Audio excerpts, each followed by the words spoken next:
Vocês estão me ouvindo bem? Sim, professora. Ah, tá bom. Boa noite, pessoal. Sejam bem-vindos à palestra O Novo Ensino Médio, Processo de Implementação no Estado de São Paulo, que será presidida pela professora Ana Cláudia Cucini Martins, licenciada em Matemática pelo Centro Universitário do Norte Paulista, especialista em Ensino da Física pela Unicamp, especialista em Ensino da Matemática pela Universidade de São Luís, professora efetiva na rede pública. Atuou na rede pública e particular de 1998 a 2008. Atualmente é professora coordenadora de Física do Núcleo Pedagógico da Diretoria de Ensino Região de José Bonifácio, onde também coordena o Grupo de Estudos Lesson Study e Grupo de Estudos de Física, atuando na formação continuada de professores e professores coordenadores e elaboração de materiais didáticos para a Secretaria de Educação do Estado de São Paulo. Lembrando que a lista de presença vai ser passada no chat e, em caso de dúvidas, abriremos um momento ao final da palestra. Passo agora a palavra ao palestrante. Obrigada pela atenção. Bom, pessoal, boa noite a todos, né? Mais uma vez, agradeço o convite das meninas para estar aqui com vocês, trazer um pouquinho de informações sobre esse novo ensino médio, que já deu, assim, bastante confusão na cabeça de algumas pessoas, né? Às vezes as pessoas me perguntavam assim, mas o novo ensino médio é o Inova, né? O programa Inova Educação do Estado de São Paulo, né? Então, a ideia aqui, o objetivo dessa palestra é desmistificar, né, algumas dessas confusões e também falar um pouquinho da arquitetura, né, dessa implementação aqui no Estado de São Paulo. É claro que nós estamos, assim, no início dessa implementação, né, e ainda começando no momento pandêmico, né, que a gente ainda está voltando agora aos poucos, com os alunos no presencial. Então, essa implementação, ela fica mais dificultada, né, com isso. Então, assim, talvez eu não tenha resposta para todas as dúvidas de vocês, porque nós todos estamos aprendendo ainda, e isso, as informações são, as transformações são bastante significativas, mudanças são significativas, mas acho que eu posso colaborar um pouco com vocês, principalmente com os alunos aí, né, os graduandos de último ano que pretendem ingressar no Estado ano que vem, e já faço aqui um convite, tá? Nós vamos precisar muito de professores, então entender um pouquinho desse processo e como isso está sendo gerido pelo Estado de São Paulo, eu acho que deve ser importante para vocês, tá bom? Vou procurar não me estender muito, tá, pessoal? Aí, se tiver dúvidas, a gente discute no final. Bom, sempre que eu vou falar, né, com os professores, com os gestores a respeito do novo ensino médio, de BNCC, eu gosto sempre de trazer uma linha do tempo, né? Porque é muito comum, principalmente nessa época de pandemia, as pessoas falarem assim, mas eu não sei por que essas mudanças, né? Agora, né, nesse momento de pandemia, mudar currículo, BNCC, novo ensino médio, por que tudo isso, né? Então, é importante entender que isso não é uma coisa nova, né? Se a gente olhar para a nossa Constituição de 1988, lá no seu artigo 210, ela já previa uma base que fosse comum a todos os estudantes brasileiros. Então, isso já estava previsto nessa Constituição, tá? O que eu quero que vocês enxerguem é que desde a Constituição até a homologação da BNCC, nós tivemos a criação de vários documentos orientadores, né? É claro que eu não vou trazer todos aqui, também não é o objetivo discutir com profundidade todos eles, que a gente ficaria aqui 1, 2 ou 3 horas discutindo aí cada um desses documentos, mas a trazer uma visão geral, e que vocês entendam que a BNCC, ela é um documento que ela foi pautada em outros documentos. Ninguém acordou assim, né, e falou, olha, hoje eu vou escrever um documento e esse documento vai ser a base para o país todo aí para organizar e orientar a educação básica, né? Então, ela é pautada em outros documentos, tá certo? E já estava prevista na Constituição. Aí nós tivemos em 96 a LDB, né? A LDB, ela veio dividir a educação em 2 níveis, em educação básica, que é o ensino infantil, fundamental e médio, e a educação superior. E no seu artigo 26, ela também cita a importância de termos, né, uma base que fosse comum curricular para a educação básica. Um pouquinho mais adiante, nós tivemos as diretrizes curriculares, né, os DCNs, e também os PCNs. Acredito que vocês já devam ter ouvido os professores de vocês em algum momento falar sobre essas diretrizes, falar sobre esses PCNs.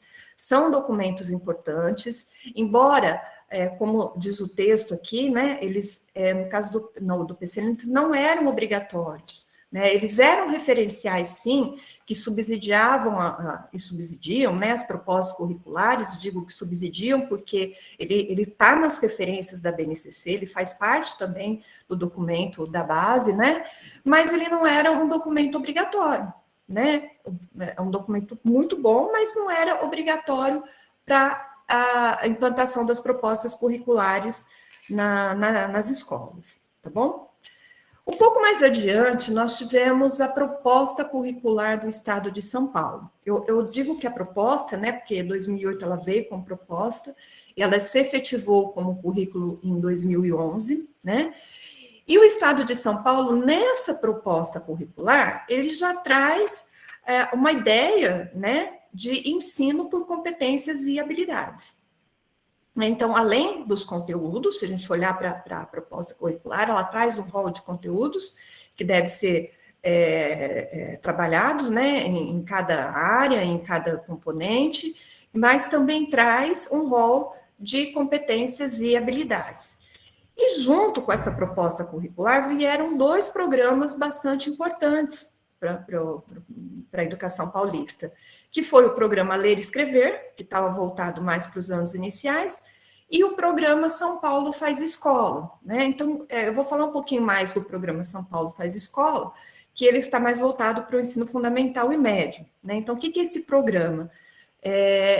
São aqueles cadernos, não sei se os professores de vocês já mostraram ou não, mas lá no laboratório, né, meninas, eu acho que vocês têm lá uma coleção dos caderninhos do aluno e do professor, aqueles de capa amarela, né, são esses cadernos, né, que veio com propostas de atividades para atender o currículo paulista de 2008, para atender essa proposta curricular.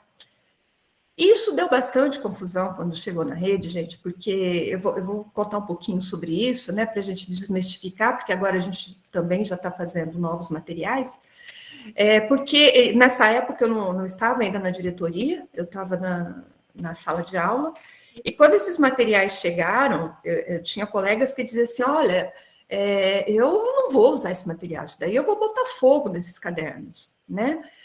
Mas por quê? Né? Muitos professores estavam acostumados, né, com aquele material que ele já vinha preparado, aquele caderno deles, que tinha atividades lá, né, de tempos atrás, né, com toda a preparação de aula, e quando chega um material novo na rede, o que você tem que fazer? Você tem que estudar, você tem que ler, você tem que se preparar, né? E tudo isso gera um desconforto, né? Toda essa preparação, né? Para quem já estava mais acostumado, mais tempo, né, na rede. E então houve muita crítica em relação a esses materiais. Mas quando os professores passavam a conhecer melhor o material, não vou dizer que não tinha problemas, né? Eu acho que todo material didático ele tem o seu lado bom e também o seu lado que traz algumas coisas que não estão tão boas, né? Mas quando os professores passavam a conhecer, né, esse material, eles começavam a perceber que era um material bastante interessante e que, de fato, atendia a proposta curricular do Estado de São Paulo, né? Eu posso dizer até de uma amiga minha, que é uma excelente professora, excelente formação, e ela dizia, não, eu não vou trabalhar com esses cadernos, né? E aí, em 2014, a gente criou um grupo de estudos na diretoria de José Bonifácio, até com a parceria da professora Cida, da professora Eurico, depois, posteriormente, o da professora Flávia, a professora Hermínia e a professora Evelyn, né? E a proposta nossa foi estudar esses cadernos. E essa professora começou a participar desse grupo, né? E quando ela começou a estudar, quando ela viu o potencial que tinha esses materiais, ela, né, se encantou, porque os materiais também, ele traz ali uma formação para o professor, né? Então, esses cadernos, assim, eles causaram bastante impacto justamente por isso, né? Talvez por conta da forma como ele chegou no estado de São Paulo, mas são materiais bastante relevantes. Eu sugiro que vocês folheiem eles, eu tenho em PDF esses materiais, se vocês precisarem também, tá bom? Mas em 2008 a gente já tem essa proposta curricular voltada para o ensino e aprendizagem através de competências e habilidades, tá bom? Depois, em 2014, nós tivemos o Plano Nacional de Educação, o PNE, né? O PNE, ele é um plano decenal, então ele está vencendo agora em 2024, e aí ele vem trazer algumas metas, né, para a educação básica, que essas metas, de alguma forma, secretarias e municípios precisam se virar, né, para tentar atender essas metas, né? E uma delas, né, ela inclui a reforma para o ensino médio. Em 2016, nós tivemos a medida provisória, né, que altera a LDB, que também já aponta para uma flexibilização curricular. Então, vocês estão vendo que a gente, ao longo, né, dessa linha histórica, a gente, em todos os momentos, tá apontando, né, para uma mudança no ensino médio, para a criação de uma base, né? E aí, em 2017, nós temos a BNCC do ensino fundamental, né? Então, nós já temos ali um texto, né? Tanto do fundamental como no médio, mas o do fundamental foi aprovado primeiro, né? E ela vem orientar, né? Esse texto a gente vai falar um pouquinho mais para frente, mas ela vem orientar um planejamento curricular ao longo da educação básica.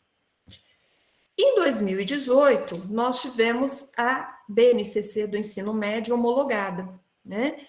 E também a organização e a publicação de referenciais curriculares, como a Portaria MEC 1432, para a elaboração de itinerários formativos, né? Porque isso está previsto na reforma do ensino médio e também na BNCC, a questão da implementação de itinerários formativos.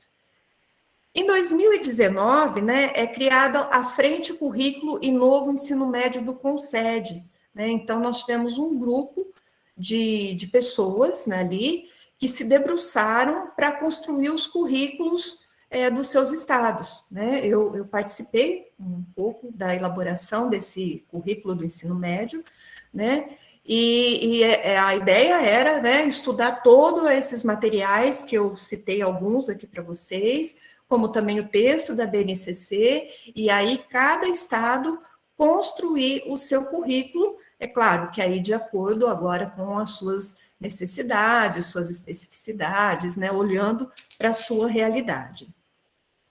Em 2020, nós temos o currículo paulista, a homologação dele, né? E 2021, nós estamos aí com a implementação gradativa do currículo paulista do ensino médio. Então, ele está começando a ser implementado agora, esse ano, na primeira série, por isso que ele é gradativo, então, na primeira série do ensino médio. Aí vem a pergunta, né? Mas por que uma reforma curricular? Né? Por que eu tenho que fazer essas mudanças? Né? E aí a gente precisa olhar para duas coisas que são importantes, além de outras que eu vou citar ao longo da apresentação, né?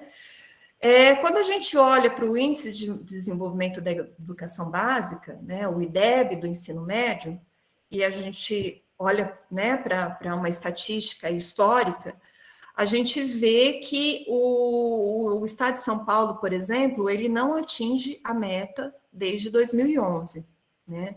E ele está um pouco distante em relação à meta projetada, né?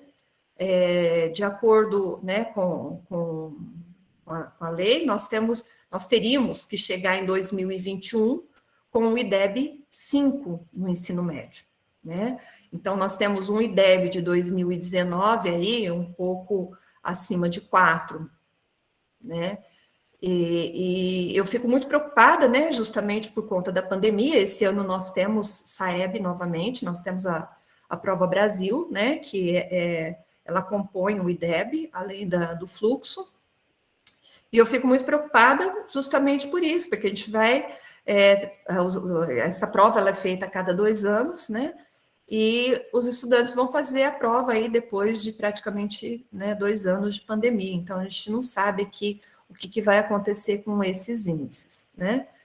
Além disso, nós temos um problema de evasão no ensino médio.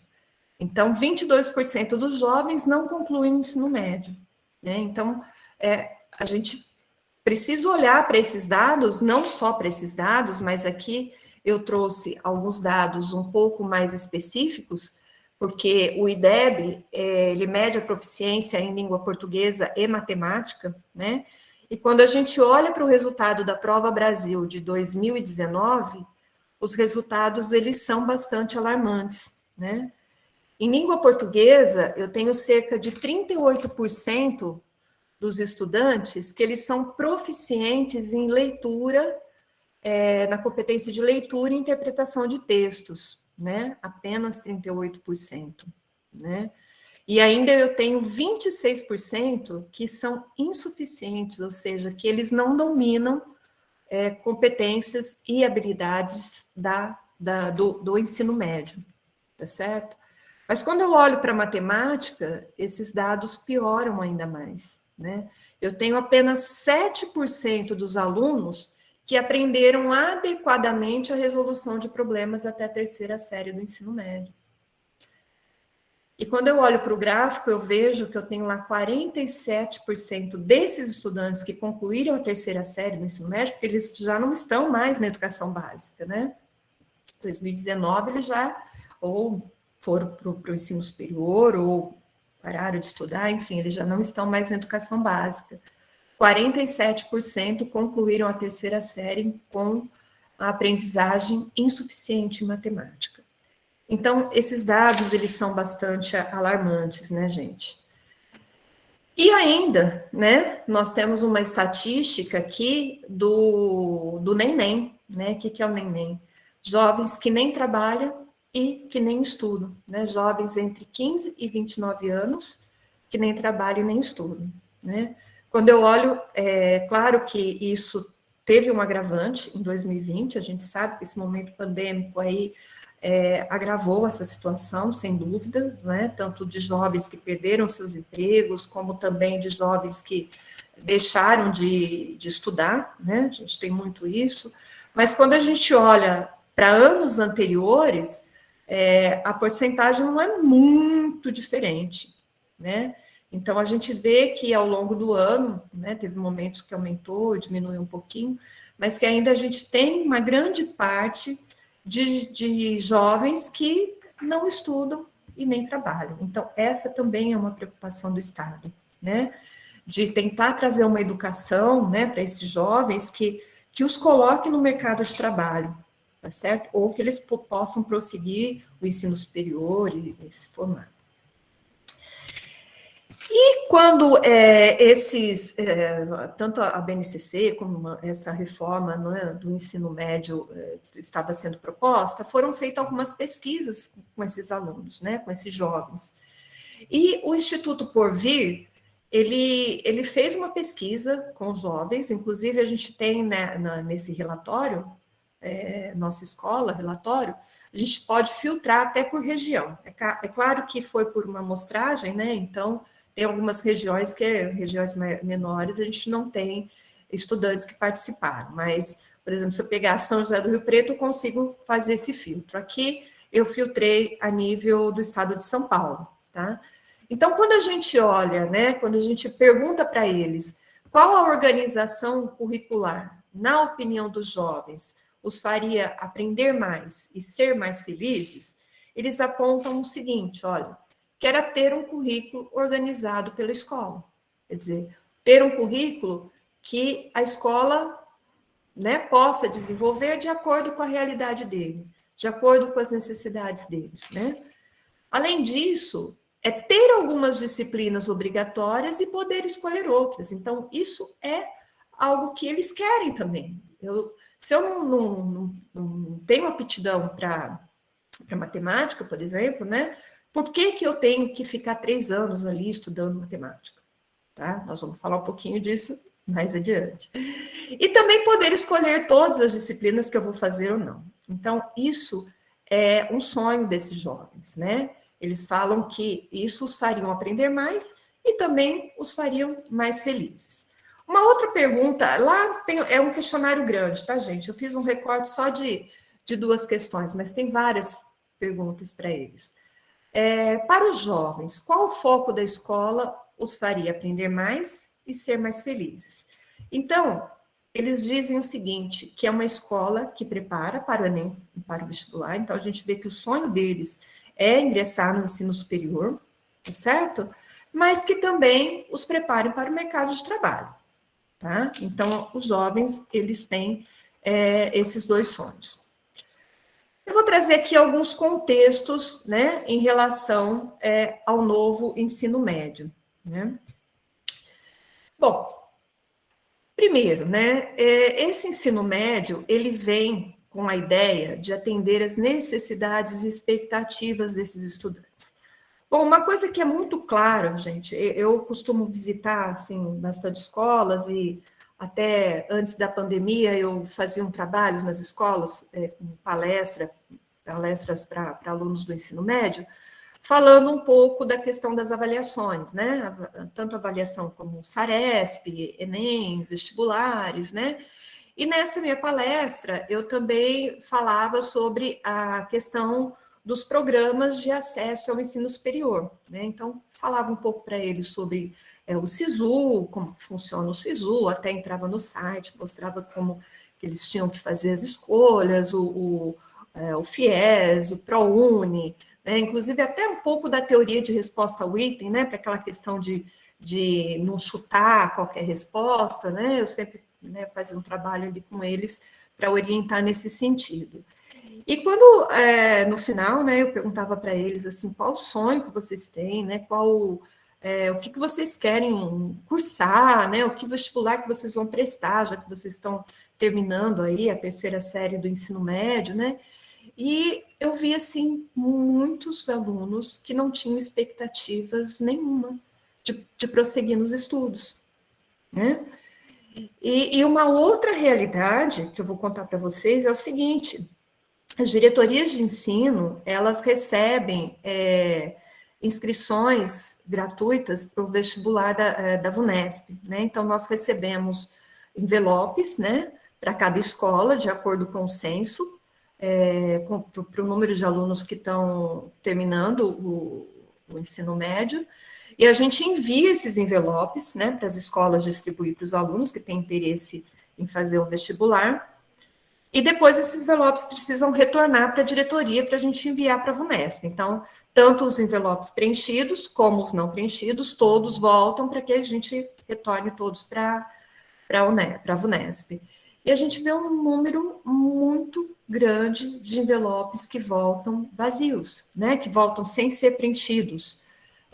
Ou seja, o que a gente enxerga, né? Quer dizer, os estudantes estão tendo a gratuidade para prestar um vestibular, mas não tem interesse em fazer essa inscrição, né? Então, a gente vê que muitos, é claro que eu não vou generalizar, mas muitos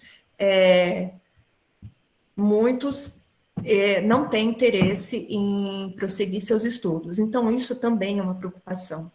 Então, esse novo ensino médio, gente, ele vem para tentar mudar um pouco esse cenário, né? Ele vem para tentar fazer com que o jovem seja mais protagonista, que ele possa fazer suas escolhas de componentes e de áreas, que ele tem mais aptidão para estudar, né? Para que ele fortaleça os interesses desses estudantes. Eu vou falar um pouquinho dos materiais ali depois, e todos esses materiais colocam o jovem muito como centro, no centro educativo, né? E uma coisa que eu sempre digo, né, para os professores, a primeira coisa para dar certo é a gente acreditar, né? Porque se a gente já começa um processo novo sem acreditar que vai dar certo, eu acho que aí para dar errado é mais fácil, né? Então, a gente tem que começar a acreditar. Que vai dar tudo certo? Também não. É claro que ao longo do processo a gente vai ter que ir aparando essas arestas, a gente vai ter que ir aprendendo com tudo isso, né? Está sendo tudo muito novo na cabeça, tanto dos alunos como dos professores, principalmente dos diretores que precisam organizar todo esse processo, né? Mas a gente precisa acreditar que isso vai ser bom, que isso vai dar certo, e o que não der, a gente vai fazer dar, né? Vai aparar as arestas aí para tentar dar certo, né?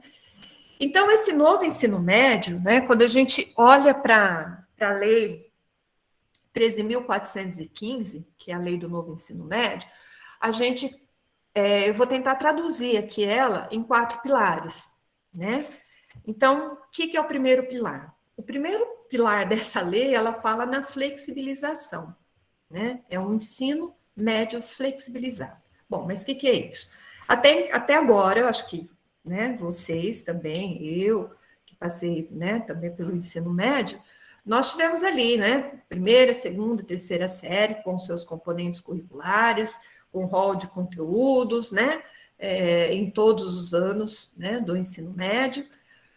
Agora, o ensino médio ele é dividido em 2 partes, tá? Uma formação geral básica, que ela é obrigatória para todos os estudantes, né, com uma carga horária, e os itinerários formativos. Então, é nesses itinerários formativos que eu tenho uma flexibilização, que é onde os meus estudantes vão poder escolher os itinerários que eles querem cursar.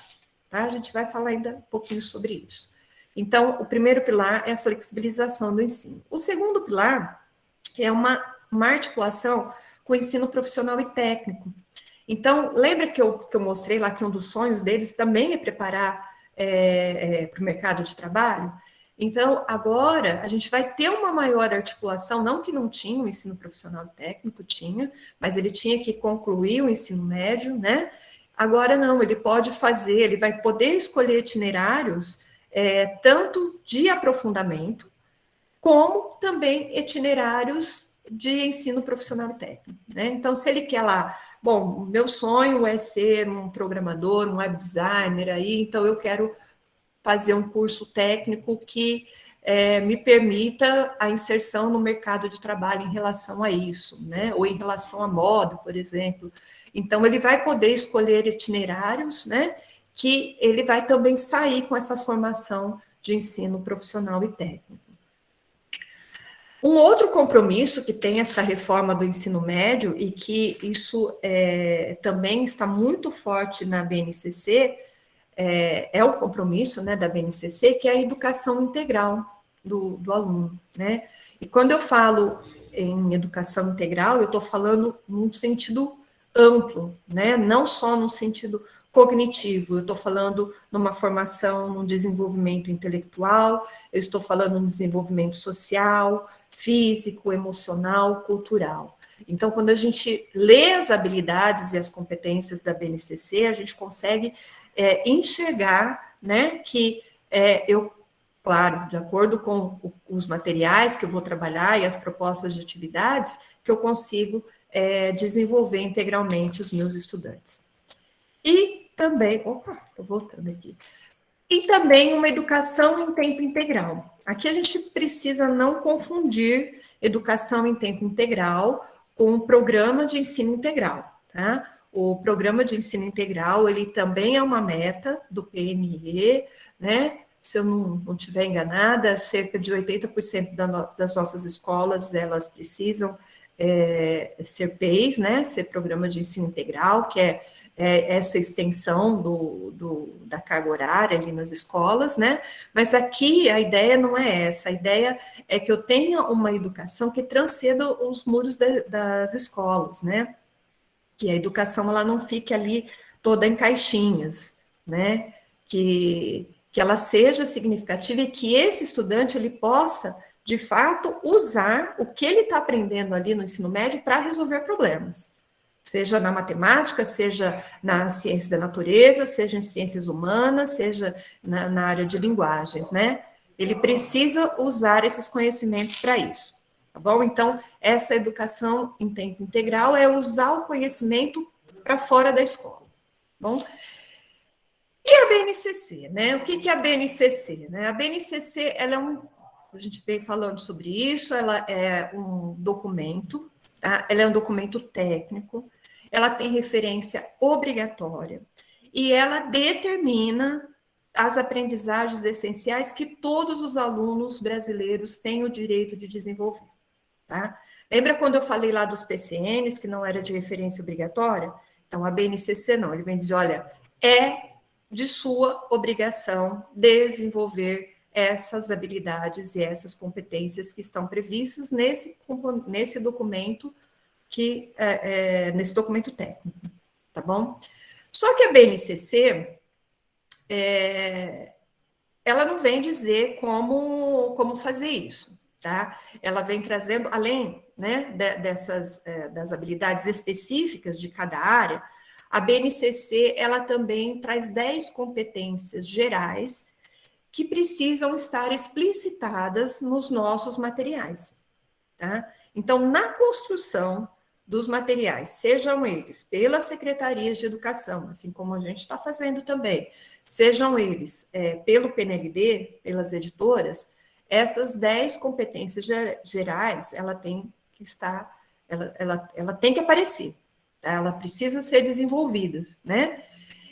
E embora, né, como eu estava dizendo, a BNCC, ela não vem dizer para vocês, olha, o como fazer, né? Eu vou falar um pouquinho do como fazer. Ela vem dizendo da obrigatoriedade, ela vem dizendo, olha, tem que fazer, tem que desenvolver, são essas e essas competências e habilidades que todos os estudantes precisam desenvolver, tá? Não é só mais uma região ou outra, né? Porque a gente tinha muito esse problema também. O aluno saía de uma escola e ia para outra, havia muita divergência no que se estava trabalhando.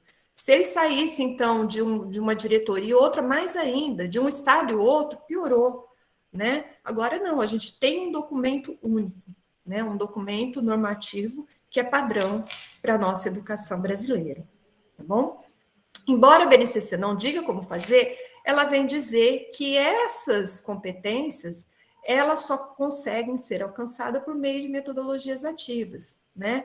Então, isso é importante porque a gente vê nos materiais, tanto no que a gente está elaborando, como também no PNLD, né? Os professores que fizeram a escolha do PNLD esse ano, assim, se espantaram, né?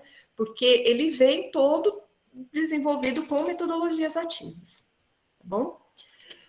Então, assim, as mudanças, né, de modo geral. Então, nós temos uma centralidade maior no estudante, quer dizer, as escolas, elas precisam tornar-se ambientes acolhedores para o jovem do século XXI, né? As nossas escolas aí, elas receberam muitos equipamentos tecnológicos, também muito por conta da pandemia, mas também para atender esse estudante, né? Ela tem como propósito desenvolver o protagonismo estudantil, né? Então, isso ele é muito fundamentado tanto na BNCC como na reforma do ensino médio, né? De um jovem participativo, dando vez e voz aos estudantes, permitindo que ele possa fazer as escolhas do que ele quer cursar, né? E que ele dê opiniões e que essas opiniões sejam ouvidas, né? As metodologias ativas, como eu já falei, então todo o material vem embasado em metodologias ativas, né? De modo que não é mais aquela lista de exercícios, né? Faça, resolva, claro que isso já mudou há bastante tempo, mas a ideia desses materiais é que os jovens possam, de fato, colocar a mão na massa, né? E uma mudança bastante significativa, que é um ensino por área do conhecimento, né? Então, essa mudança que tem dado até um pouco, acredito que vai dar um pouco mais de trabalho, né? Porque, principalmente na questão da formação continuada dos professores, porque nós não tivemos uma formação por área do conhecimento, né? Cada um teve sua formação, uma formada em matemática, outra em biologia, outra em física, outra em química, né? E quando a gente olha para esses materiais, né, tanto das secretarias como do PNLD, o ensino está por área, né? Matemática talvez não sofra tanto com isso por conta de ser componente e área, Agora, ciências da natureza, a gente está sofrendo um bocado para elaborar esses materiais, né? Porque é a mesma habilidade sendo trabalhada na química, na física e na biologia. É claro que com os objetos de conhecimento da física, né, da química e da biologia, mas a mesma habilidade, o mesmo tema, né?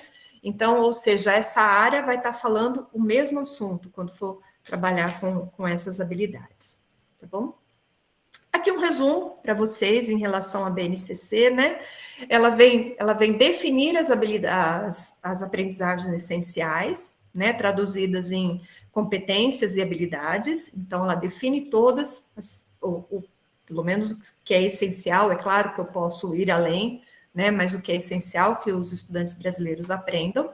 Tá? Ela explicita o aluno que se quer dizer, eu quero um aluno participativo, eu quero um aluno protagonista, eu quero que ele seja desenvolvido integralmente, né? Que ele tenha competências, que ele resolva problemas do dia a dia dele, tá? Ela orienta a elaboração dos currículos, tá? Todos os currículos de todos os estados, eles tiveram que ser reescritos à luz da BNCC, tá? E ela estabelece os parâmetros de igualdade e qualidade. É claro, eu tenho uma base que é comum para o Brasil todo, e de equidade também. Tudo bem? O currículo paulista, né, como eu já venho falando para vocês, de acordo com a Lei Federal de 1971, então nós temos aí que cabe aos estados a formulação de propostas curriculares à luz de documentos normativos, como é o da BNCC, né? E nós tivemos essa elaboração e essa homologação do currículo paulista aí que está começando a ser implementado agora, né? Nesse ano de 2021. E aí nós temos os materiais, né? Nós temos aqui, essa é a capa do currículo paulista, nesse QR Code que vocês podem acessar esses materiais, tá? O que está sendo construído, lembra que eu falei para vocês lá dos cadernos de São Paulo Faz Escola, né? Então, agora a gente tem elaboração desse currículo em ação, tá? Nós não usamos, o São Paulo Faz Escola, ele está sendo usado na segunda e na terceira série do ensino médio, tá? Por isso que aqui a gente só tem da primeira série, tá vendo? Porque esse novo ensino médio, ele está sendo implementado esse ano na primeira série, então a segunda e a terceira ainda está trabalhando com São Paulo Faz Escola, e nós temos aqui esses materiais. Esses materiais, tanto de ciência da natureza como de ciências humanas, ele já vem trazer um ensino por área, tá bom? Aqui eu trouxe um pouquinho, gente, do organizador curricular da área de matemática e suas tecnologias. Eu trouxe só um recorte, só para vocês conhecerem um pouquinho de como né, como tá isso no documento, né? Então, o que eu tenho lá quando eu olho para o meu currículo, né? Porque lembra que eu disse para vocês que a BNCC, ela traz o que os meus estudantes precisam desenvolver, mas ela não diz como. Então, quem vai dizer como desenvolver são os currículos, tá certo? Então, o currículo de cada estado, o nosso chama currículo paulista, ele vem dizer como eu desenvolvo essas competências e essas habilidades. Então, essa competência aqui que está no organizador curricular é a competência que está escrita lá na BNCC. Essa habilidade aqui, olha, vou fazer a leitura desse código, ela é ensino médio. Essa habilidade 1.3 é que ela pode ser desenvolvida da primeira à terceira série. Veja que aqui eu não tenho uma divisão do que eu vou trabalhar na primeira série, do que eu vou trabalhar na segunda e do que eu vou trabalhar na terceira. Nem na BNCC. Está dizendo, eu posso desenvolver essa habilidade aqui da primeira à terceira série. Então, são os materiais que vão fazer essa divisão de que habilidades eu vou desenvolver em cada série, tá bom? Mas o currículo, ele traz de uma maneira mais geral, tá? E essa habilidade, o texto dela é o texto copiado e recortado e colado da BNCC, tá? E o que o currículo fez? O currículo trouxe como eu vou desenvolver. Então, para eu desenvolver essa habilidade aqui, Que objeto de conhecimento eu preciso trabalhar no caso da matemática? Então eu vou ter que trabalhar interpretação de gráficos, expressões algébricas, eu vou ter que trabalhar sistemas e unidades de medidas, eu vou ter que trabalhar estatísticas. É lógico que quando a gente olhar para esse organizador curricular, a gente vai ver que tem objetos que eles se repetem em outras habilidades. Isso é interessante porque você vai desenvolver esse objeto de conhecimento com outro olhar, né? Isso em todas as áreas, não só na matemática, tá? Então, aqui, o currículo, ele vem contar para a gente, ele vem orientar, né? Ele vem dar pistas de como eu vou desenvolver aquilo que a BNCC está dizendo que eu tenho que desenvolver. Então, as habilidades são as habilidades da BNCC, só que o currículo paulista traz os objetos de conhecimentos, quer dizer, sugestões, né, de objetos de conhecimento, que eu possa desenvolver essas habilidades, né? E os cadernos, eles vão trazer aqueles cadernos que eu mostrei para vocês, só vou voltar aqui, o currículo em ação, ele vem trazer atividades, né, que contemple essas habilidades e esses objetos de conhecimento, né? Além disso, nós temos o PNLD 2021, gente, e aí foi uma loucura essa escolha, né? Porque aqui nós temos 6 coleções, né? E dentro dessas 6 coleções, se vocês entrarem lá no site Docente, vocês conseguem baixar todas essas coleções, tá? Dentro de cada coleção, nós temos mais 6 volumes, dentro de cada uma. Então, os professores tiveram que analisar 6 coleções e os 6 volumes de cada coleção, né?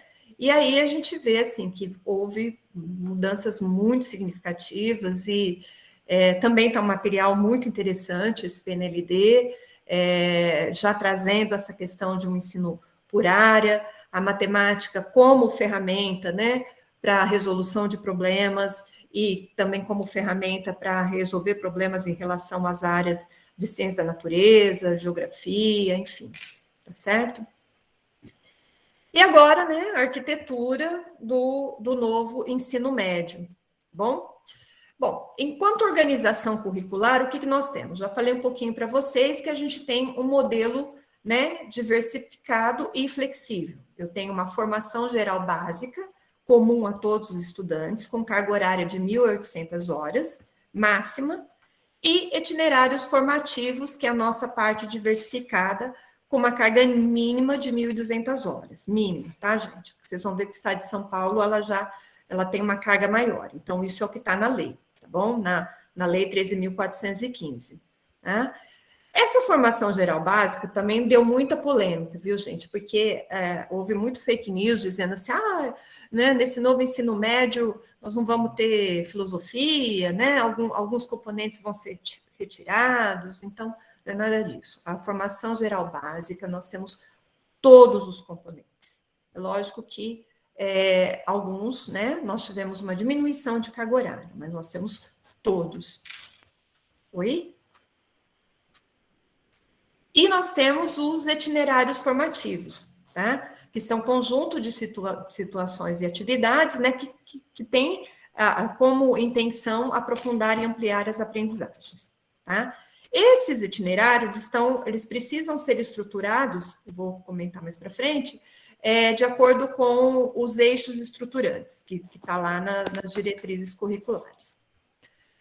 Então, a organização, né? Nós temos aí a formação geral básica, com 1.800 horas, com todos os componentes, né? Então, nós temos a área de linguagens e suas tecnologias, componentes de língua portuguesa, arte, educação física e língua estrangeira, matemática e suas tecnologias, tá? Que a matemática ela é componente área, lembra que eu falei para vocês? Ciências humanas e sociais aplicadas, essa é uma área que envolve história, geografia, filosofia, sociologia, e as ciências da natureza, biologia, química e física. Então, não saiu nenhum componente curricular, viu, gente?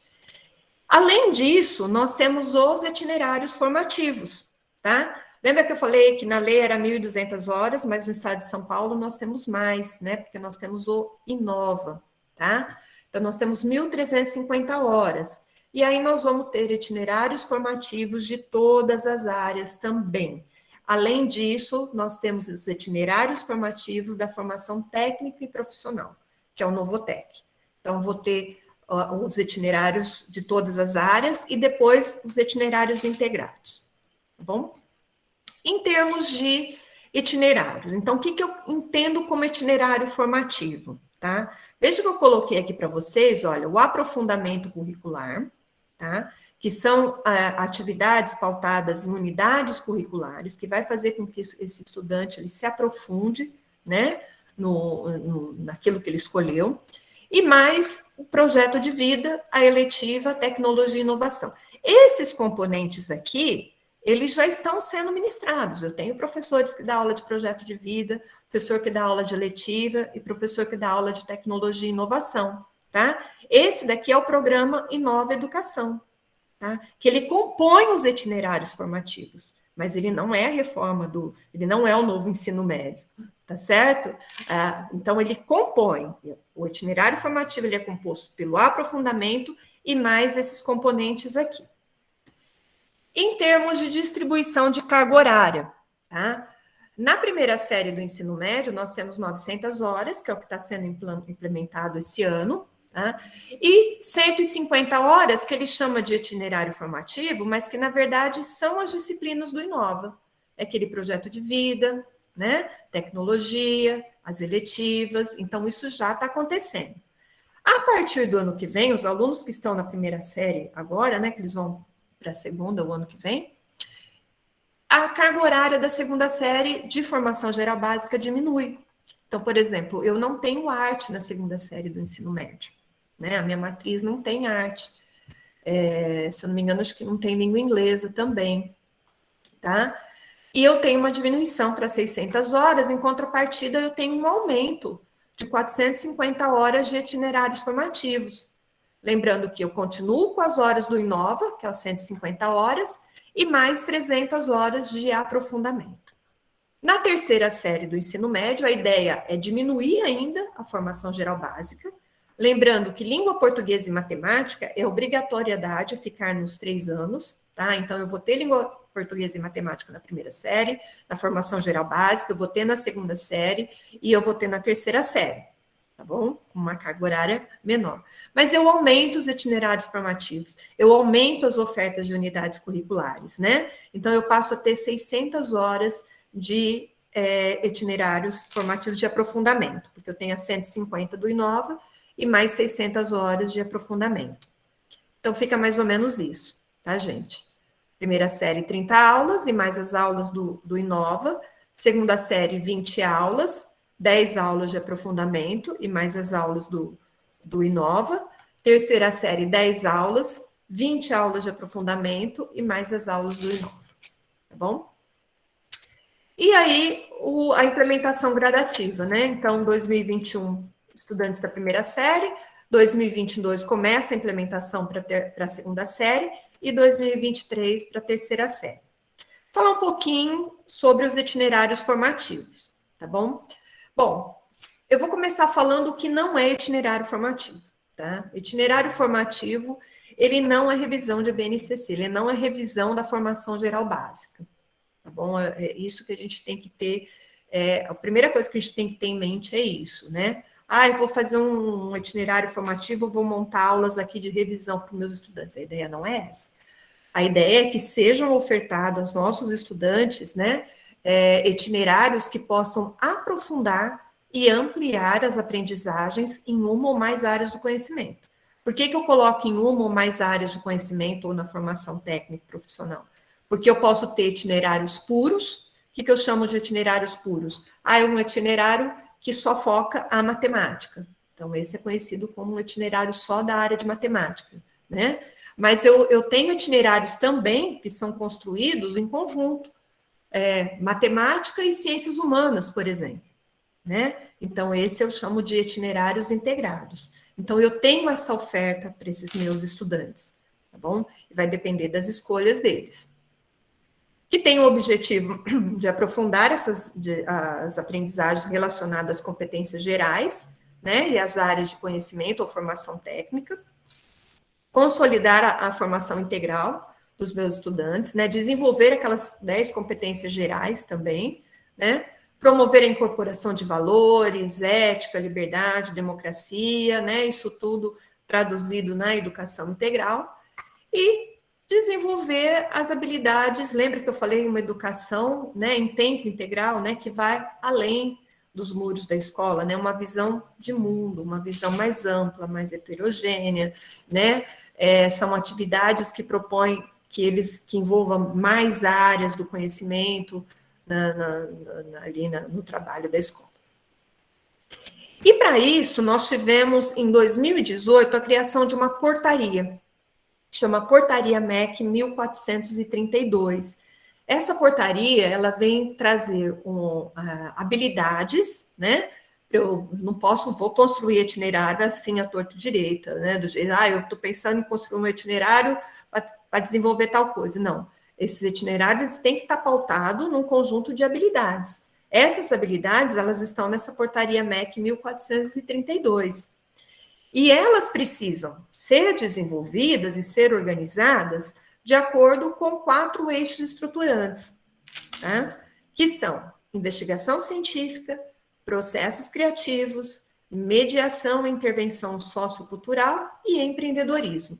Então, todas as atividades que forem elaboradas para desenvolver os itinerários formativos, eles precisam estar pautados, né? Eles precisam estar organizados de acordo com esses eixos estruturantes. Além do mais, né, é lei também que os estudantes, eles podem até trocar de itinerário ao longo dos anos aí, mas eles precisam passar pelos 4 eixos estruturantes, tá bom? Vou falar um pouquinho sobre cada um, né, a ideia de cada um.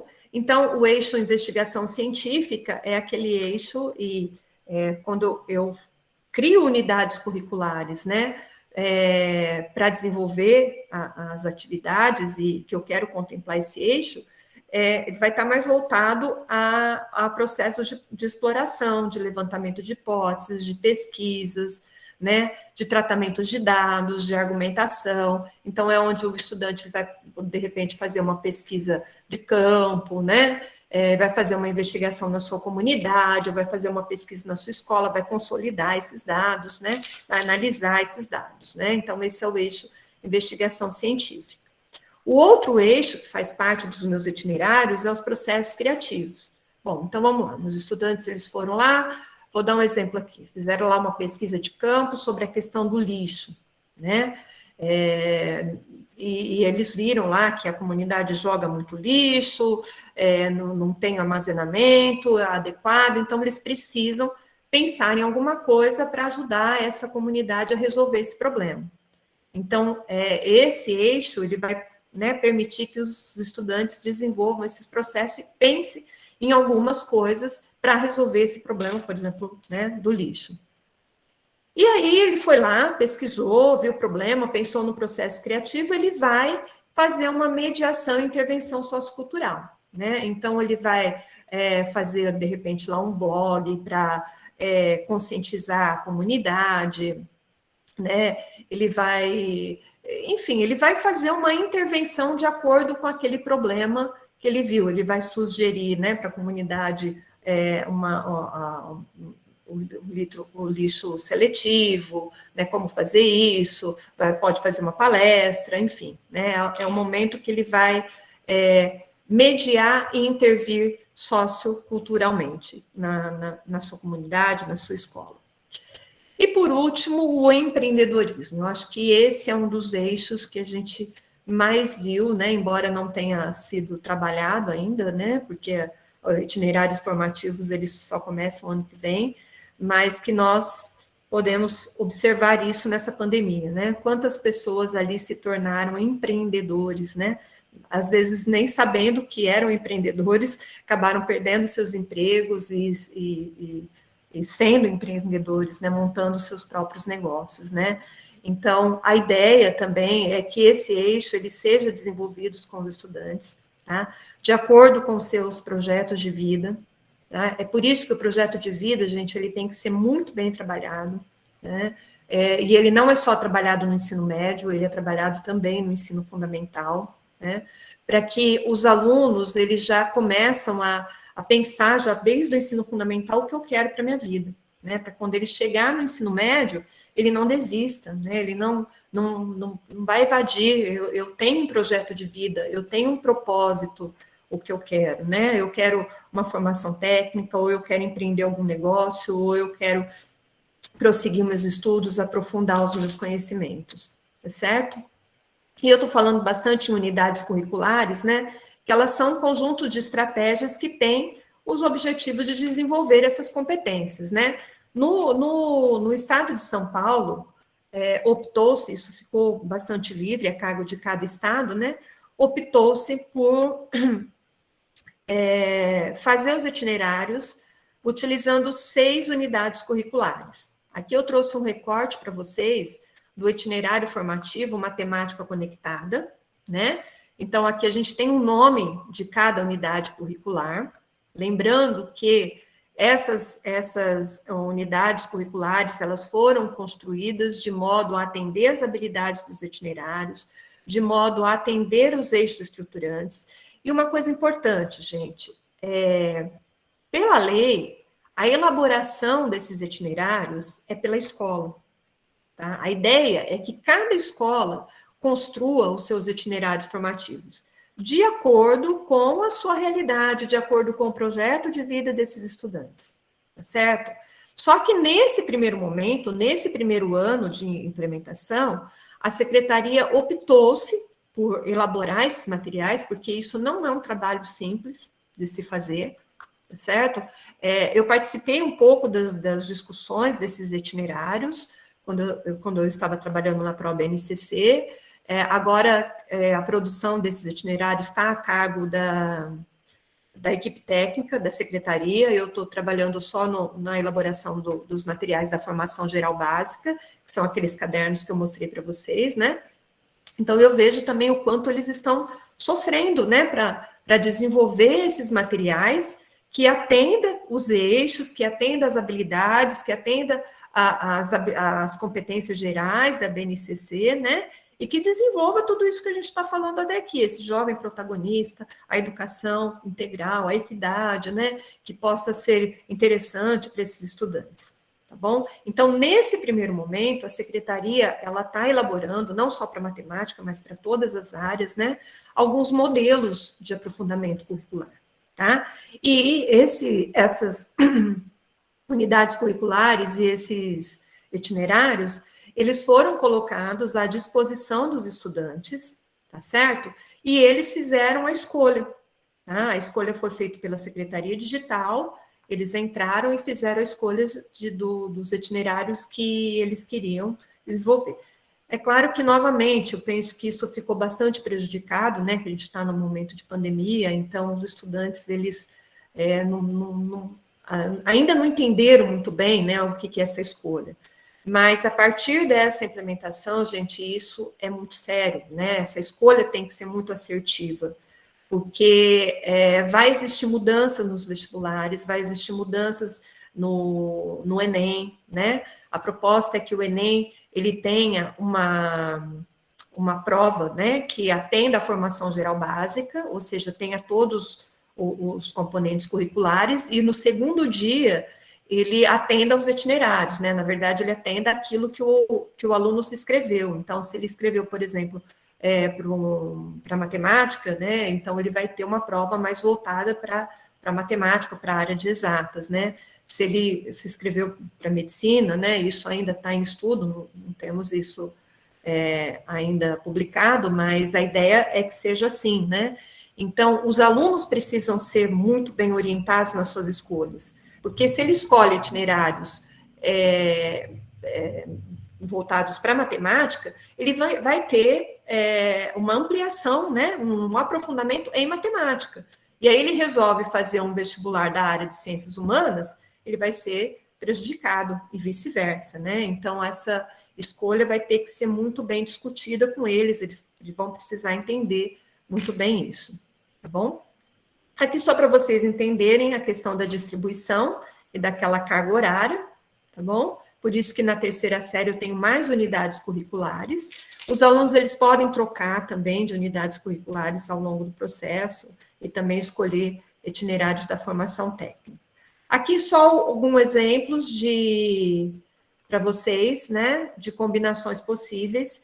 As escolas pequenas, a orientação nesse primeiro momento é que elas ofertem itinerários integrados, né? Então, por exemplo, se eu tenho escolas que têm uma ou duas turmas de segunda série, obrigatoriamente a secretaria, nesse momento, pediu para que oferecesse itinerários integrados para atender todas as áreas, tá certo? E aqui, uma coisa interessante, né, porque também ficou como fake news, né, que muitos professores iam ficar sem aulas, né, então, muito pelo contrário, vejo que a gente está dobrando a turma, né. Vejam que para a segunda série A, eu estou oferecendo 2 tipos de itinerários. Então, eu vou ter turmas em linguagens e tenho turmas em ciência da natureza. Na segunda série B, eu vou ter turmas de humanas e vou ter turmas de matemática. Tá certo? Então, eu estou dividindo a sala, né? Então, a segunda série fica dobrada. Então, muito pelo contrário, viu, gente? Nós vamos ter falta de professor. Aqui só um exemplo para as escolas que têm mais de 4 turmas, né? Por exemplo, se eu tenho escolas grandes, aí sim eu posso oferecer itinerários puros, né? Então, aqui como exemplo, eu vou oferecer um itinerário só de linguagens ou só de humanas, e nas outras 2 eu vou oferecer itinerários integrados. Isso para atender, né, o máximo possível o desejo dos estudantes. E aqui, só para finalizar, eu trago algumas sugestões de materiais, se vocês quiserem conhecer um pouco mais, né, sobre os materiais da Secretaria da Educação. Nesse site, é um site novo mesmo, do nosso novo ensino médio, .educação.sp.gov.br, tá? Eu tenho acesso ao currículo paulista, eu tenho acesso à ementa dos itinerários formativos, e também tenho aqui as matrizes curriculares, né? Tanto da formação geral básica quanto dos itinerários formativos. Ainda nós não temos os materiais que serão trabalhados nos itinerários formativos, eu só tenho a ementa.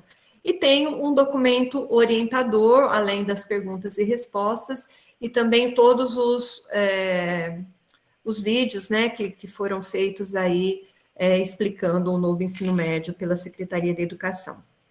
Um outro site também bastante interessante, principalmente para os futuros professores, é esse Nosso Ensino Médio, é uma plataforma organizada pelo Instituto Iunga, o Reúna e o Itaú Social, e ele traz aqui, né, textos muito interessantes, tanto do novo ensino médio, como dos itinerários formativos, tá? E tem um curso também, que é aqui para formadores, que você pode, com vídeos e tudo mais. É um material que os textos são muito bons. Eu sugiro que, se vocês tiverem interesse, que vocês entrem aí no site, tá bom? Então, chegamos ao fim. Eu agradeço a participação de vocês. Também deixo o meu e-mail aqui, para caso de dúvidas, e também, não só para isso, mas se vocês tiverem interesse em ministrar aulas o ano que vem, serão muito bem-vindos, tá? Eu não sou responsável pela atribuição, não, e nem sei informar muito, mas vocês podem me mandar e-mails que eu direciono vocês para pessoas, né, que são responsáveis, mas posso compartilhar alguns documentos também que podem orientar vocês nesse processo. E peço desculpas se eu falei muito e fui muito técnica aí na apresentação, tentei até diminuir um pouco do que tinha de informações para vocês.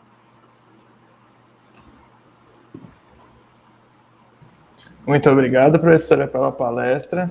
Alguém tem alguma dúvida para fazer para o professor? Alguma pergunta? Pode falar, professora Flávia. Oi, Ana, obrigada pela palestra, como sempre, né? Foi muito competente para falar, explicar e esclarecer aí. Uma coisa que eu ia perguntar, que acho que mais ou menos você falou, é a respeito, né, do aprofundamento. O aluno, então, ele escolhe o que ele quer fazer, e aí a escola tem que oferecer todas as opções do aluno. Não vai acontecer, por exemplo, a escola só oferecer uma e o aluno quer outra coisa. A escola vai ter que oferecer todas as vontades, eu não sei se é esse o termo, dos alunos. Então, Flávia, pela lei é isso, né? É por isso que a ideia é que as escolas depois, no futuro, elas organizem os seus itinerários, de acordo com o projeto de vida desses estudantes. Porque lembra que eu falei que esse projeto de vida, ele já vem sendo desenvolvido desde antes. Então, quando esse aluno ele chega lá na primeira série do ensino médio, a escola já sabe qual o projeto de vida, né? Teoricamente, né? Já sabe o que esses alunos querem. Nesse primeiro momento, o que a secretaria fez? Ela elaborou itinerários, né? E ela está sugerindo que a escola ofereça o máximo possível de itinerários. É por isso que em escolas pequenas, como eu dei exemplos ali de uma ou duas salas, que seja oferecidos itinerários integrados, né? Porque se eu quero matemática, por exemplo, eu vou ter em algum momento a matemática, eu não vou ter só a matemática, mas em algum momento eu vou ter matemática. Se eu ofereço itinerário puro, né, eu tiro a chance do meu estudante dele não ter aquilo que ele quer, né? Tá na lei também que ele pode cursar itinerário em outra escola, tá? Eu não quis entrar muito nessa seara, mas porque o que acontece na Secretaria do Estado de São Paulo? Nós optamos por, se ele quiser cursar um itinerário, vamos supor, vou dar um exemplo aqui, Mirassol, né? O Edmur Neves, ele vai ofertar tais itinerários. Mas eu não tenho, eu queria cursar um itinerário puro de ciências da natureza. O Edmur Neves não está oferecendo, mas o Genário Domarco oferece. Então, pela lei, o que poderia acontecer? Ele fazer a formação geral básica no Edmur e cursar o itinerário no Genário. Aí você imagina a bagunça que não vira, né? Então, o Estado de São Paulo optou por, se ele quiser cursar, ele pode cursar, desde que ele faça o quê?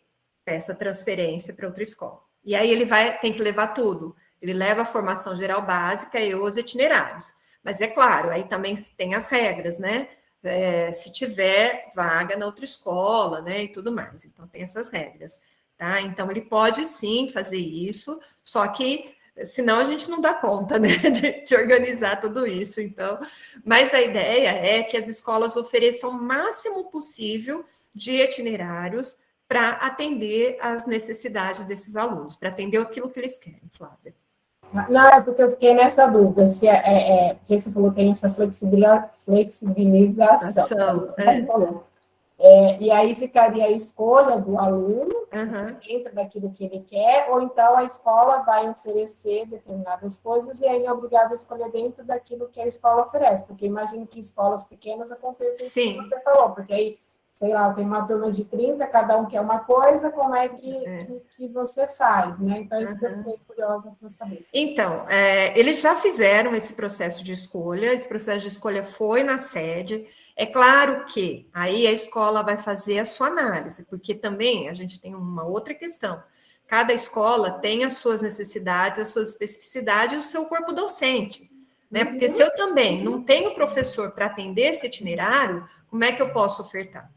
Então, claro, sempre tentando atender a necessidade, mas também olhando para a sua realidade, né? Então, esse primeiro momento foi uma escolha entre aspas, né? Então, o que a escola fez? Eles foram lá na sede, eles escolheram, né? Aí a escola fez análise, viu que a maioria quis, escolas pequenas estão oferecendo itinerários integrados, então, se eu tenho um grande número de alunos numa escola grande, que, como vou dar um exemplo aqui, que escolheram um itinerário só de matemática, e a escola tem essa possibilidade, ela vai ofertar. Se ela tem corpo docente para isso, ela vai ofertar, né? Senão a gente arruma um problema, conserta um problema, mas arruma outro. Né? Então, é claro que também essa primeira implementação vai ter que ser dessa forma, né? Não tem como ser diferente. Aí, quando a gente for acostumando com isso, aí as escolas já podem elaborar seus itinerários formativos de acordo com o seu corpo docente, de acordo com o que os alunos querem, aí vai se tornando mais fácil. Aí a gente vai aprendendo a fazer isso, né? A gente está aprendendo. Obrigada, Ana. Não, porque eu já tinha ouvido falar desses itinerários, mas eu não tinha uma noção muito de como que era, né? Eu acho que aí na sua fala ficou claro, mas aí eu fiquei com essa dúvida. Mas agora clareou. Não, agora deu para entender assim, né? A gente vai entendendo aos poucos as coisas, né? Vai assim. A gente vai entender bem, assim, a hora que estiver na prática mesmo, né? Implementando. Né? Obrigada, viu, Ana? Imagina. Pedro, pode fazer a pergunta. Oi, professora, queria parabenizar pela palestra aí, muito legal a apresentação, e eu queria perguntar umas coisinhas. A primeira é muita coisa que você trouxe aqui foi feita agora, né? Bem novo, ou não?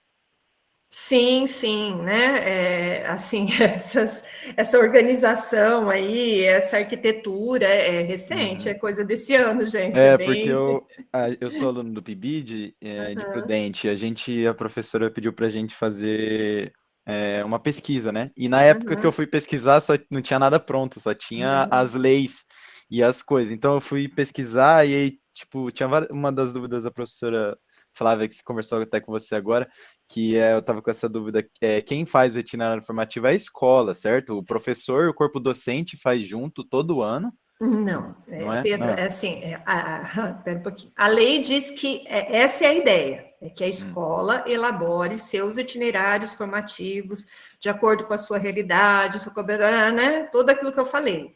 Nesse primeiro momento, quem está elaborando esses materiais, essas unidades curriculares e esses itinerários formativos, que cada um tem um nome bonitinho lá, esse que eu trouxe para vocês como recorte chama Matemática Conectada, mas eles deram diversos nomes lá, é a Secretaria da Educação, porque nesse primeiro momento nós teríamos grande dificuldade de elaborar isso, né? É tudo muito novo, nós não teríamos tempo, a gente está num momento de pandemia, né? Os professores, eles também estavam afastados, então isso acaba dificultando mais. Então, essa primeira implementação, ela vai ser feita com itinerários que a secretaria está elaborando. Certo. Tá? Com atividades. O que são essas ementas aí? Na verdade, são atividades que vai trazer como sugestão para o professor desenvolver esses itinerários. É claro que o professor vai falar assim, não, eu não gostei dessas atividades, eu vou elaborar a minha. Tudo bem.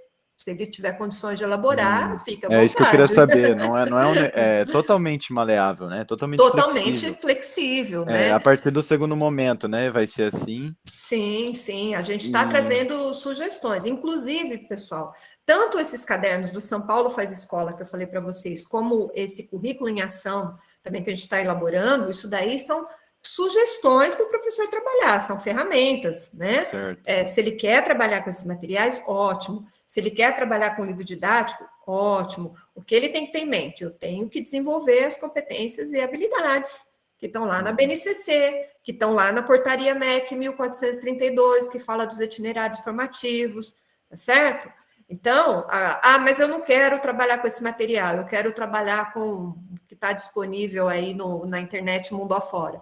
Tudo bem, você pode, desde que você contemple. É claro que quando a gente constrói esse material, a gente já se debruçou muito sobre essas habilidades aí, né? Não é um trabalho fácil. Então, é isso que a secretaria está fazendo. Ela está trazendo algumas sugestões para os professores para desenvolver esses itinerários. Fica a cargo dele querer ou não usar, né? Mas ele tem que lembrar que essa competência e habilidades ele tem que desenvolver. E quem vai supervisionar se os critérios do MEC da portaria estão sendo bem feitos no segundo momento que os professores vão fazer itinerário formativo e a escola, o corpo docente? Quem vai supervisionar para ver se realmente está sendo atendido? Olha, eu acredito que seja a diretoria de ensino, né? De cada cidade. De cada região, né? Porque as diretorias, elas são regionais. Né? Então, e a formação fixa, a formação geral, ela é fixa ou ela também pode concomitar com o itinerário formativo de cada escola? Como assim, Pedro? A formação geral básica, ela tem aquela quantidade de horas que eu mostrei para vocês. Certo. Na primeira série, na segunda série e na terceira. Isso daí é fixo. Isso aí é máximo de 1.800 horas. Eu não posso ter mais horas de formação geral básica. Certo. Eu posso ampliar em itinerários formativos. Uhum. Não, Mas então, formação geral básica, em termos de horas, é fixo. aham. Então, é que a minha dúvida é que sobre o trabalho que eu fiz, porque eu gastei um tempinho, assim, fazendo ele, eu queria saber se eu fiz certo, entendeu? Porque foi, Ah, tá. por exemplo, lá que eu propus, por exemplo, um itinerário formativo, eu não sei se está certo, mas eu propus um itinerário formativo da área de matemática, um itinerário formativo de uma aula que seria de Excel, completo, com comandos e gráficos, porque ia Aham, abranger tanto a área de tecnologia, quanto a área de aham, matemática em si, quanto a área, sabe, dos aham. próprios itinerários, e aí teve coisas que eu coloquei assim, conteúdos que eu fui lá e separei todas as habilidades do ensino médio, e coloquei, por exemplo, isso aqui vai trabalhar tanto no currículo geral, quanto no itinerário formativo. Então, uma parte, para poder desafogar o conteúdo que é realmente muito extenso, Uhum, de dar tudo. Então, por exemplo, logaritmo. O logaritmo é uma matéria uhum, que eu, especificamente, coloquei só no itinerário formativo. uhum. Não, Então, Pedro, eu acho que a ideia é isso mesmo, mas não é assim que eu possa pegar uma parte do itinerário e colocar na formação geral básica, certo. tá? Mas a ideia é que eu olhe para essas habilidades da formação geral básica e a partir daí eu possa ampliar, né, ou aprofundar, ou dar sequência nisso. Então, acredito que você não tenha feito errado, não. Acho que está certinho, Uhum. mas só lembrando, eu não posso, eu vou pegar essa parte aqui que é desse itinerário e eu vou contar isso como hora de formação geral básica. Isso não.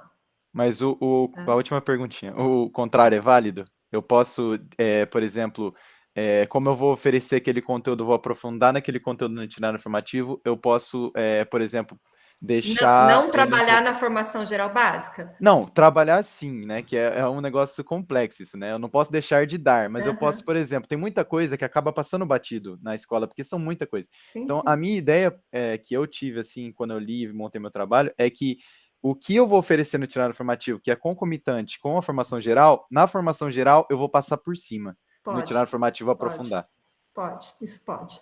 Ah, certo. Tá bom, Isso obrigado. pode, porque tem algumas coisas que a gente também está fazendo em relação ao material, que a gente fala, olha, isso aqui acho que dá para a gente deixar lá para itinerário, né? Que dá para aprofundar mais na hora que ele Aham. escolher se ele escolher esse itinerário aqui. É claro que a gente, quando a gente constrói material da formação geral básica, pelo menos em ciência da natureza, a gente tomou cuidado de trabalhar todos os objetos de conhecimento, né? Eu Sim. estou desenvolvendo em física, né? Então eu fiz ali eu olhei várias vezes, né? Fui ticando tudo para não ficar Uhum. nenhum para trás, né? É claro que alguns a gente acaba vendo de maneira mais superficial, né? Sim, Porque, sim. por exemplo, na terceira série do ensino médio não tem física, não tem aula de Certo, física, só tem no itinerário formativo, né? certo. Mas algumas coisas a gente olhou e disse, não, acho que isso dá para ir para os itinerários, então não está Uhum. errado o que você Ah, fez, legal. tá Eu vou até bom? propor para a professora aqui do PIBID para a gente analisar os novos documentos agora. Legal, muito bom, Obrigado. parabéns. Obrigado. Obrigado. Parabéns a você, professor. André, pode perguntar. Olá, professora Ana Oi. Cláudia. Primeiramente, parabéns pela palestra.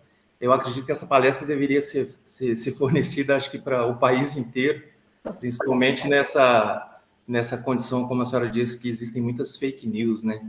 De muitas informações que foram passadas aqui, que para nós a gente achava que era uma coisa e na verdade é outra. E mostra uma visão bem ampla, né? E essa mudança desse PPP, né, que é esse projeto político-pedagógico que está ocorrendo agora, me veio à cabeça porque eu tive a oportunidade de morar fora do país, eu morei em Portugal, e lá, literalmente, acontece isso que vai começar a acontecer aqui no Brasil. E assim, uma das perguntas que eu gostaria de saber é se vocês fizeram essa busca de informações de como funciona lá em Portugal. Porque lá em Portugal é assim, o aluno quando entra no secundário, que lá não existe ensino médio, é o nosso ensino médio aqui, no primeiro ano ele realmente escolhe a área que ele quer seguir. Então, por exemplo, se ele quer seguir para a área de exatas, ele vai ter muito mais disciplinas na área de exatas, e é obrigatório que todas as disciplinas vão ser obrigatório ter pelo menos uma disciplina de exato e uma de português. Isso é obrigatório em todas elas.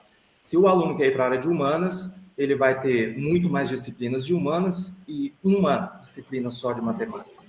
E se ele quer ir para a área de biológicas, ele vai ter muitas disciplinas voltadas para essa área, uma de português e uma só de matemática. Apesar das nossas culturas serem muito diferentes, né, isso é fato. Lá, eu acho que os portugueses têm assim uma noção muito bem do que já querem em si, em relação à nossa nação, que nós sabemos que essa educação continuada que atrapalha demais. O aluno chega no ensino fundamental, no ensino médio, não sabe nem o que ele quer, nem como que ele chegou ali, na verdade. Então, essa que é a pergunta. Vocês, da Secretaria, ou a Secretaria do Estado de São Paulo, ou o MEC em si, não sei, tem feito essa parceria de buscar essas informações para saber adaptar, porque tem tudo para dar certo, porque lá deu. Então, eu acredito que, com essa visão geral que a senhora passou, mostra o quanto está muito próximo do que já acontece lá, e lá deu muito certo, principalmente nos liceus lá, que tem muito liceu, e os liceus têm a sua como se diz, eles mesmos, como a senhora disse, escolher o que querem dentro da sua escola. Não sei se aqui no Brasil também vai acontecer essa maleabilidade. Então, essa primeiro agradecer por essa palestra maravilhosa e dizer que realmente tem tudo para dar certo, e se vocês estão fazendo essa parceria aí, buscando informações, e se tudo que já tem for montado, partiu também de lá. Obrigado. Obrigada, André, pelos elogios. E, assim, eu particularmente não, mas os gestores, sim, que a gente tinha uma equipe grande, né, na secretaria, é claro que eles buscaram informações fora. Eu não sei se especificamente em Portugal, tá? Mas eu sei que foram feitas muitas pesquisas, assim, de como tem funcionado, né, o ensino médio em outros países. Então, essas informações pelos gestores foram buscadas assim. E a ideia é muito bom você trazer essa informação, né, de como é lá em Portugal e que está muito próximo. Eu espero de verdade, do fundo do coração, que isso dê certo, tá? Porque é muito triste quando a gente vê alunos apáticos no ensino médio, sem interesse em prosseguir seus estudos, sem interesse em nada mesmo. Então, eu acho que eu torço mesmo para que dê certo. Muito obrigada, André, pelos elogios, e com certeza os gestores os nossos superiores, sim, eles buscaram essas informações e tiveram contatos com outros países. O Pablo quer saber o que acontece com o professor quando ele está dedicado para o itinerário e não tem demanda. Não houve demanda para essa área.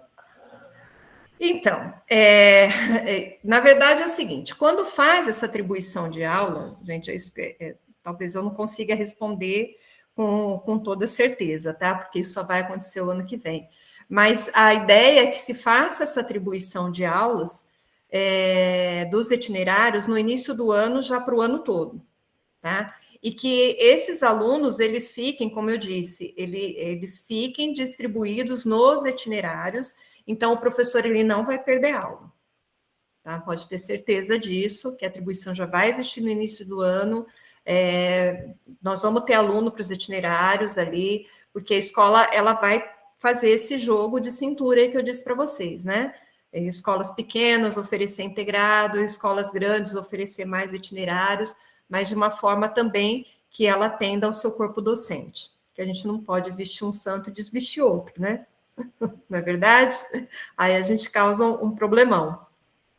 Acredito que não tenha mais dúvidas, professor, então eu vou agradecer pela palestra. Muito obrigado. E eu vou passar a palavra para a professora Evelyn, ok? Obrigada, Matheus. Bom, mais uma vez, parabéns, Ana, pela palestra. Foi maravilhosa, foi elucidativa, acho que essa é a palavra, né? Clareou as ideias dos alunos e nossa também, eu digo por mim.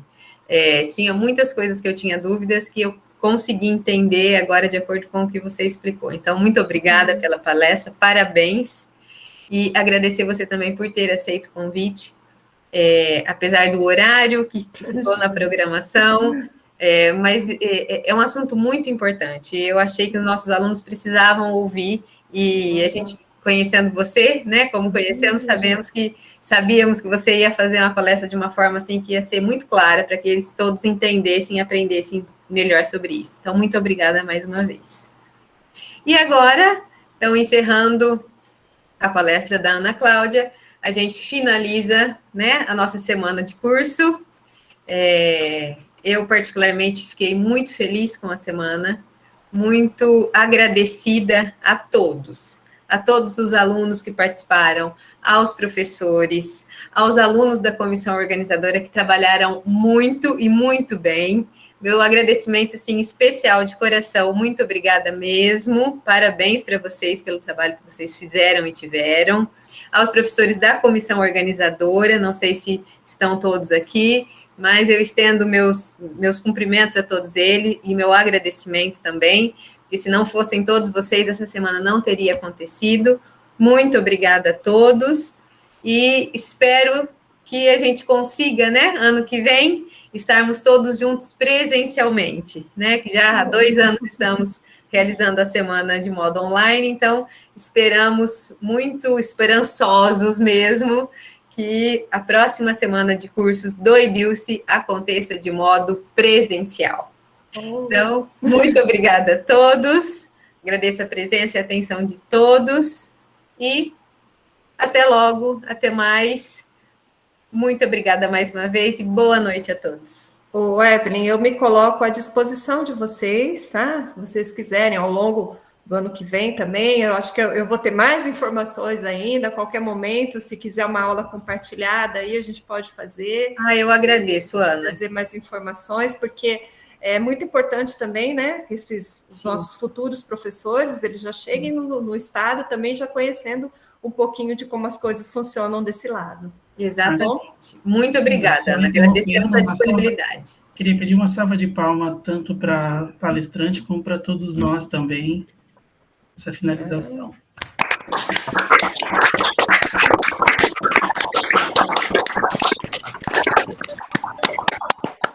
Muito obrigada mais uma vez, gente. E Obrigada, até mais. Gente. Boa noite a todos. E sextou, né? Sextou. Finalmente sextou. Deixa eu interromper a gravação aqui.